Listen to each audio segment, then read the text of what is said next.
Quand on aime ce qu'on fait et qu'on le fait, mais vraiment sans intérêt, on le fait par passion, par amour. Après, tout devient possible.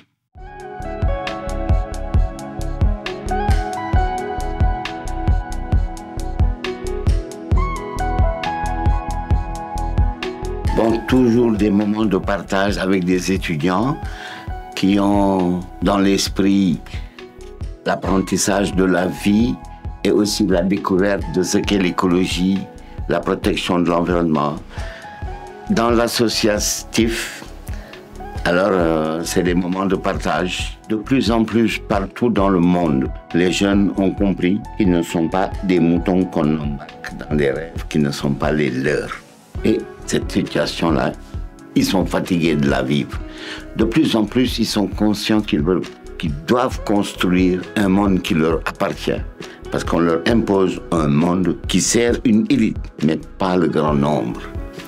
D'abord, j'ai envie de dire un homme qui aime la terre, qui aime la vie, qui est généreux, qui aime partager. J'ai l'habitude de dire aux jeunes, quand ils viennent me demander un arbre, je dis, mais il n'y a rien de plus facile que de produire un arbre.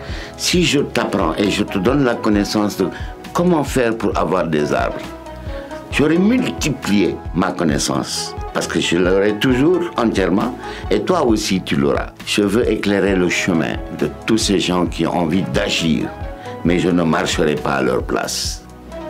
On est d'abord confronté à la plus grande des difficultés, celle qui monopolise le monde et qui détruit la planète, c'est le monde de la finance. Nous, qui sommes pour un partage des ressources équitables, nous qui sommes pour des échanges équitables, nous rencontrons des difficultés parce que pour eux, du mainstream, nous sommes à éliminer parce que nous gâtons leur modèle économique qui est basé sur l'accaparement du bien qui sert une petite élite.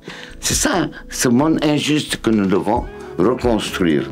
Je ne dis pas que nous devons combattre, nous devons le reconstruire, mais à l'échelle humaine. Mondial, en tout cas, c'est grand pour moi. Moi, je suis quelqu'un qui agit sur le niveau local. À la fois, je suis un homme d'action, j'aime l'action. L'action, bien sûr, positive pour la planète, planter des arbres, partager, échanger, restaurer les écosystèmes. Je plonge beaucoup pour nettoyer les fonds marins. Je plante beaucoup de mangroves pour restaurer nos champs de riz. Et tout ça, c'est de la générosité pure parce que je le fais sans rien attendre de qui que ce soit. L'arbre, c'est la vie. Et c'est seulement de l'arbre qui, à partir du soleil, de la terre, de l'eau, donne des fruits que nous mangeons. La richesse du sol dépend de l'arbre, parce que les feuilles qui tombent, les branchages qui tombent, avec la pluie, se transforment en éléments nutritifs pour la terre. L'arbre est capital, l'arbre est médicinal, l'arbre est soin, l'arbre est connaissance, l'arbre est vie. Vous savez, si vous mettez des filao ou des nimas dans les rues d'un village, personne ne mange ces arbres-là, personne n'a besoin de ces plantes, personne ne va s'en occuper. Et j'ai une très, très, très belle expérience. J'étais directeur de la Grande Muraille Verte et j'ai entendu des mouvements d'humeur dans les presses, des femmes qui se plaignaient qu'on ne leur avait pas payé leur salaire, tout ça. J'ai appelé le directeur de la Grande Muraille Verte, je lui ai dit, colonel, je vais aller à Windu Chingoli. Il me dit, non, monsieur le ministre, là-bas, il y a des télévisions, et il y a la presse, et les femmes sont en train de se plaindre avec des brassards rouges, c'est pas bon. Si le président, il vous voit là-bas, là, dans les médias, c'est pas bon. J'ai dit, écoute, moi, je viens d'être nommé depuis une semaine. C'est bon ou c'est pas bon, c'est moi qui décide. On y va demain matin. On est parti, effectivement. Il y avait 1 millier de femmes qui scandaient des morceaux rouges sur la tête, sur les poignets. Payez-nous nos salaires, payez-nous nos salaires. Au bout d'un moment, vraiment, j'avais de la peine pour elles. Je suis monté sur un tabouret, j'ai dit, payez-leur salaire. Alors il y a une vieille maman qui tire ma chemise, elle me dit, toi, directeur? Je fais, oui, maman, moi, nouveau directeur depuis une semaine. Elle dit, non, toi, pas directeur. Tu dis, payez leur salaire, mais c'est toi, directeur, paye-nous. J'ai dit, madame, je suis désolé, ce n'est pas dans mon budget, moi je viens d'arriver, mais on va régler ce problème. J'ai dit, bon, madame, vous travaillez à l'agence depuis combien d'années? Elle frappe sa poitrine, elle dit, moi, depuis 11 ans. J'ai fait, applaudissez là, tout le monde applaudit. J'ai dit, alors les femmes qui travaillent là depuis 11 ans, levez la main. Il y a un peu moins de la moitié qui lèvent la main. J'ai dit, ok. J'ai dit, alors, et vous autres là-bas, ils disent 7 ans. J'ai dit, et vous autres là-bas, ils disent 5 ans. J'ai dit, moi, et vous qui êtes devant là, ici, là? Elles se mettent toutes à rigoler. Elle dit, mais nous, 3 mois. J'ai dit, bon, ok. Montrez-moi un seul arbre qui a 11 ans. Elle dit, il n'y en a pas. Je dis, pendant 11 ans, vous êtes 1000 femmes, vous avez planté des arbres, il n'y en a pas.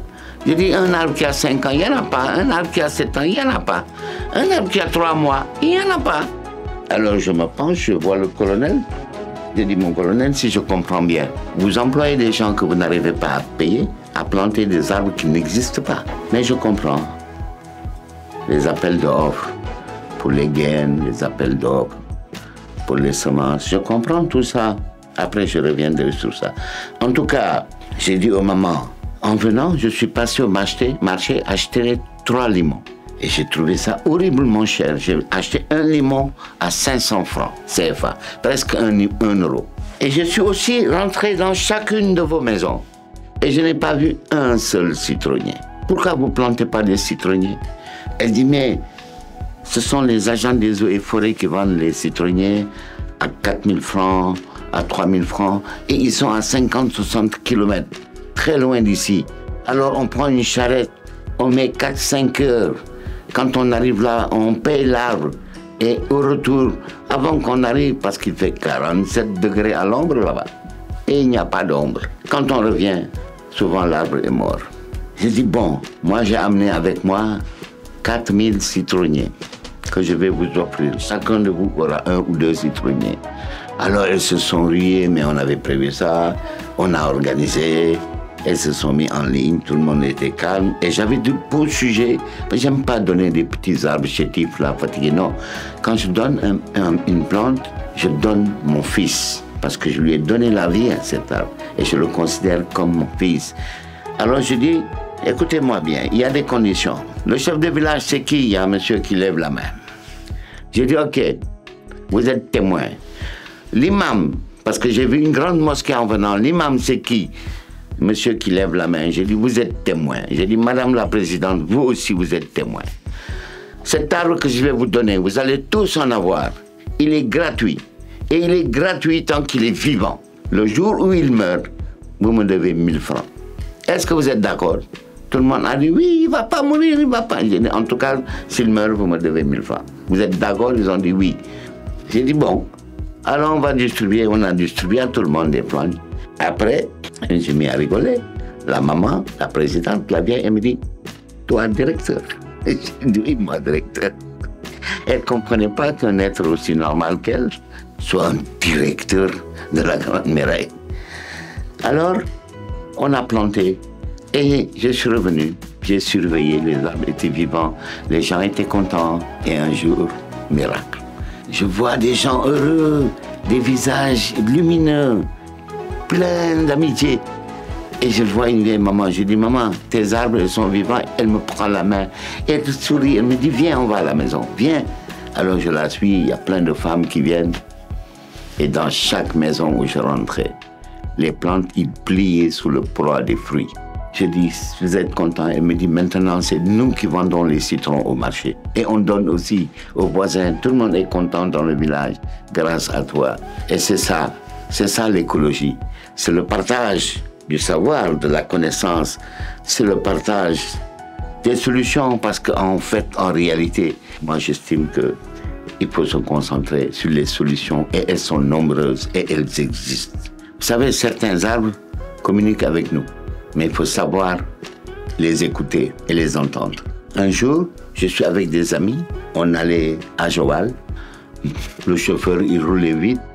Tout d'un coup, à un moment, je l'arrête. Je lui dis, eh oh, arrête-toi, tu roules trop vite, arrête-toi. Maintenant, fais demi-tour. Je ralentis. Je lui dis, tu vois l'arbre là?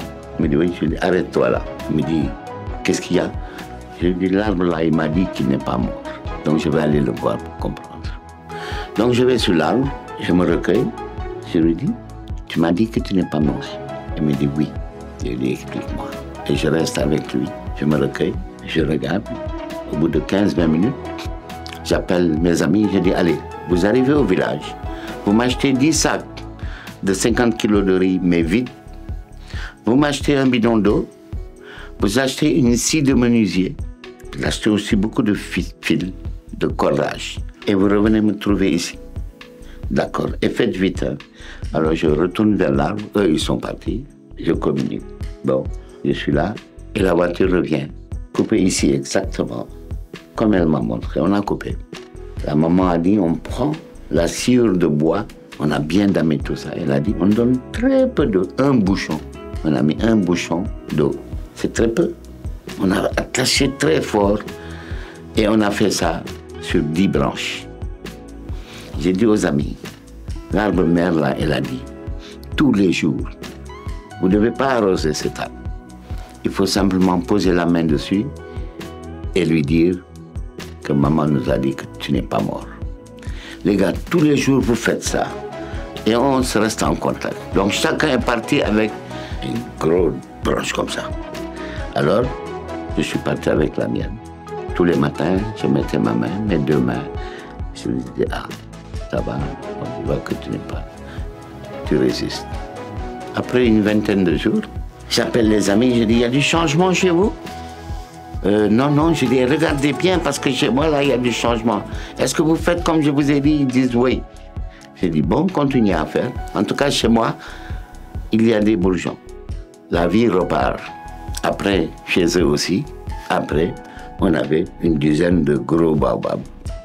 Et les arbres, ils communiquent. C'est nous qui ne savons pas entendre. Nous, on sait entendre Google, Facebook, on ne sait pas entendre la nature. Pourtant, la nature, tous les jours, elle nous parle. Vous savez, moi, j'ai beaucoup plongé. Et à force de plonger, 2 scientifiques sont venus me voir parce qu'ils cherchaient une épave. Eux, ils avaient des outils performants, des sondeurs, des trucs comme ça, mais ils ne trouvaient pas leur épave. Alors j'ai dit, bon, je vais le chercher pour vous. On est allé, je leur ai dit, en mettant la tête sous l'eau, j'ai dit, mais votre navire là, il fait trop de bruit, il faut qu'il parte loin. Après, j'ai mis la tête sous l'eau, j'ai dit, voilà, c'est bon, là, je ne l'entends plus. Maintenant, je vais monter dans mon bateau, dans ma pirogue. J'ai mis la tête sous l'eau. J'ai dit, bon, ici même, dans votre point zéro là, il n'y a rien.